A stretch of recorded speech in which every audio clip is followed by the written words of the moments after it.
Hello mga ka-sunshine, good morning po.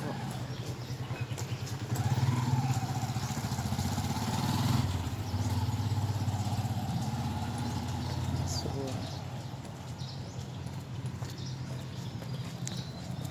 I'm going sa work.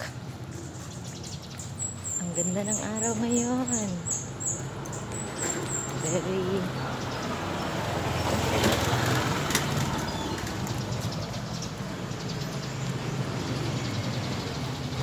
Ayan yung araw. Hello, good morning. Ang ganda ng araw, diba? Good morning po. Wala pa masyadong mga bata. Good morning mga ka-sunshine. Punta po muna ng faculty.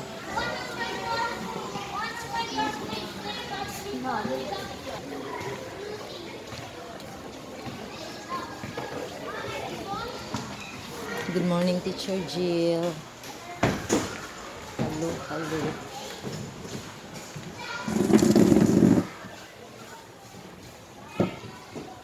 Wala pa man pala sila doon.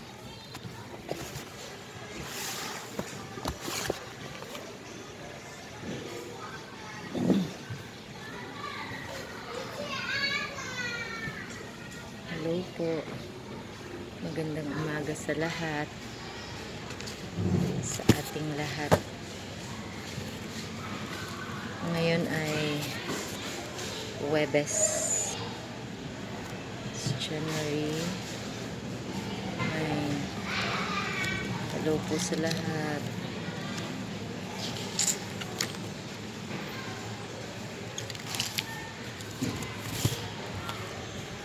Okay, verse for the day po muna tayo.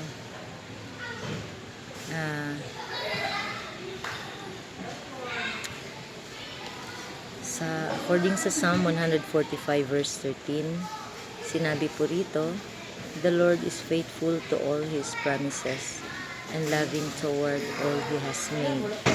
So yun, and Good morning, Teacher Zay. good morning, Teacher Bell. Okay lang. Hello po ulit. Naudlot po ang ating kasi may isang concern po ng ng aking kasamahan. Okay po, let's continue ang ating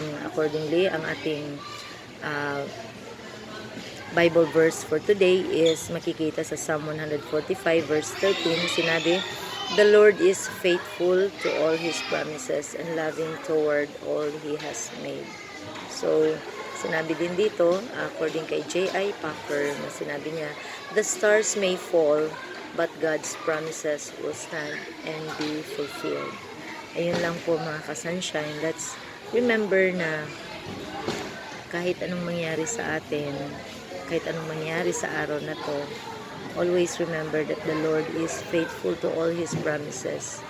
Sa mga araw na to, sa susunod na mga araw, hindi ibig sabihin na kung may dinanas tayo ng mga masalimuot na pangyayari sa ating buhay ay gano'n na yun. Remember na at the end of the day, meron pa rin magandang nangyayari. And sabi nga din sa Bible, all things work together for good. Lahat ng yung nangyayari sa buhay natin ay meron niyang purpose. At hindi yan ibig sabihin na nangyayari lang yan for the sake lang na merong purpose. But nasa atin na po yan kung paano natin makikita, and we should always ask wisdom from the Lord kung ano yung lesson na matutunan natin, ano yung mensahe ng Panginoon para sa atin sa patungkol sa nangyayari sa ating present situation. Huwag lang din po tayo mag-rely or mag-blame kahit kanino.